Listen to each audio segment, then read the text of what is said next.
name is Ephraim. Je m'appelle Ephraim. I have always been a Christian. Grew up going to the church every week. Moi, j'ai grandi dans une famille chrétienne et j'étais à l'église chaque dimanche presque de ma vie. So my dad is a pastor, so Mon papa, il est pasteur. so it kind of came natural that, or kind of expected, I guess, that I would follow in suit and be a Christian as well. Alors, c'est un petit peu organique ou naturel qu'à un moment donné, moi, j'ai cru en Jésus en tant que mon sauveur, ou que j'ai devenu chrétien. Since COVID, me and my brothers have ran the audio-visual of our church, and À partir de la Covid, mes frères et moi, on a commencé à gérer tout ce que c'était les vidéos et tout ça dans notre église. but I always felt that my focus growing up was on the church and not so much on me and my relationship with Jesus. Je dois confesser que mon focus principal, c'était l'église et tout ce qu'on faisait à l'église et pas ma relation personnelle avec Jésus. Every Sunday I felt like I was going through the motions with and not going anywhere with my faith. Chaque dimanche, moi je sentais que c'était un petit peu la routine et je ressentais mes émotions qui me disaient que j'avançais pas dans le bon sens en fait. Going to church felt more like an obligation than a blessing. Je sentais qu'aller à l'église c'était plutôt une obligation que une bénédiction. I always felt that I was just an average Christian and that God can possibly have a special plan for me. J'ai toujours pensé que moi je suis un chrétien de la façon de dire classe moyenne, mais que Dieu il n'a pas rien de spécial pour ma vie personnelle. And then at school, I didn't have any Christian friends, and so I slowly started to assimilate into lifestyle and behavior. À l'école où j'étais, au lycée où j'étais, j'avais aucun ami chrétien.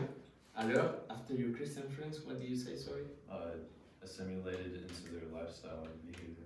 Alors, j'ai commencé à imiter la conduite et le comportement de mes amis qui ne croyaient pas en Dieu. Ils se laissaient influencer. I started to think that I was just an average person, and I kind of started to take on that identity. Alors, j'ai commencé à me laisser former, on va dire, pour ces personnes et à prendre leur identité dans ma vie. More and more, I started to act more on my feelings and my own understanding instead of God's. De plus en plus, moi, je me laisse guider par mes sentiments et pas par la volonté de Dieu. I constantly felt the tension between choosing to do the cool thing or the right thing. J'ai toujours senti dans ma vie le combat de la décision de est-ce que je dois faire ce que je ressens ou est-ce que je dois faire ce que Dieu il veut. At first, it was easier for me to stay strong to my convictions, but at more and more time that I spent with my non-Christians, it kind of became harder to not give in to some of the things that were so normal to them that is wrong. Au début, c'était facile de rester solide dans mes propres convictions, mais de plus en plus, quand je me laisse transformer ou toucher, influencer pour la vie de mes amis, c'est plus dur de résister aux tentations qui sont devant nous. And throughout high school, I felt conflicted between the two sides of being the church kid and kind of trying to be like everyone else. Quand j'étais au lycée, c'est là que ça commençait vraiment la bataille de pouvoir choisir entre être quelqu'un qui suit le christianisme ou partir de l'autre côté, dans le monde, on va dire.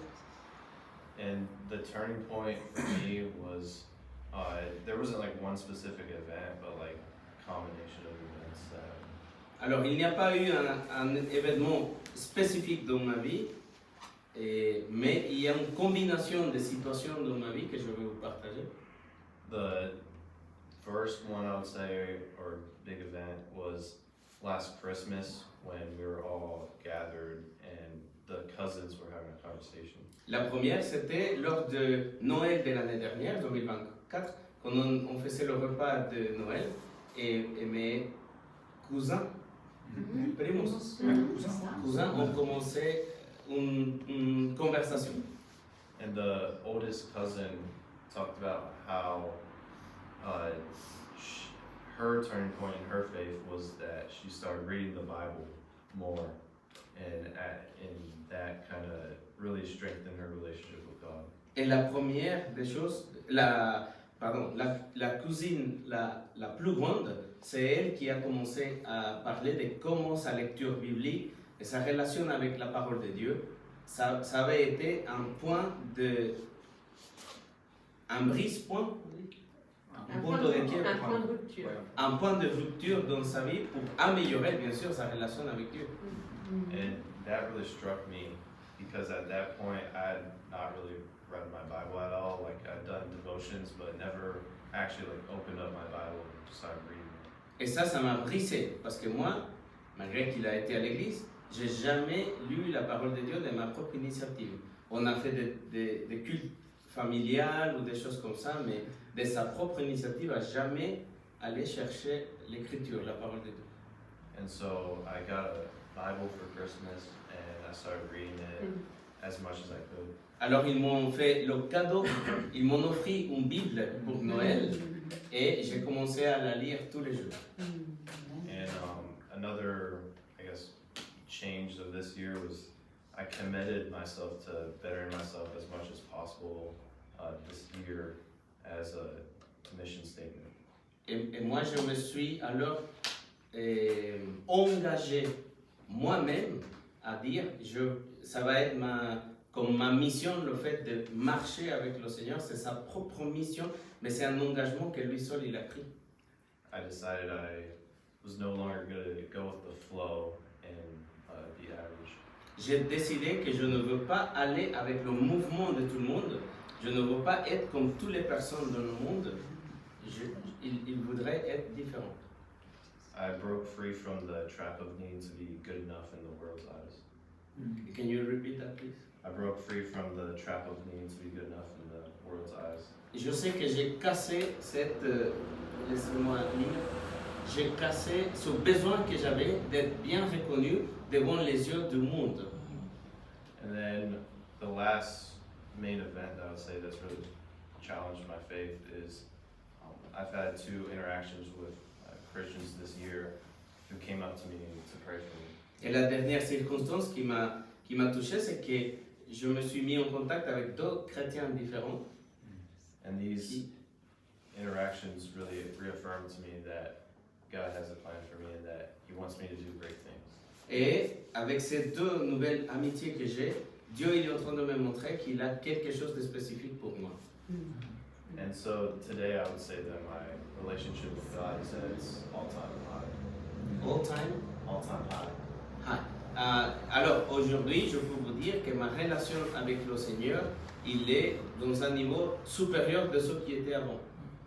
I feel more alive than ever because what I do feels more purposeful and meaningful. Je me sens plus vivant que jamais parce que ce que je fais pour le Seigneur, ça apporte quelque chose de significatif pour ma vie.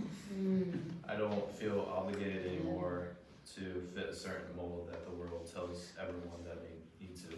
Je ne me sens forcé, je ne me ressens plus forcé à faire ce que le monde nous essaye que nous soyons conformes à le monde, mais je sens la liberté.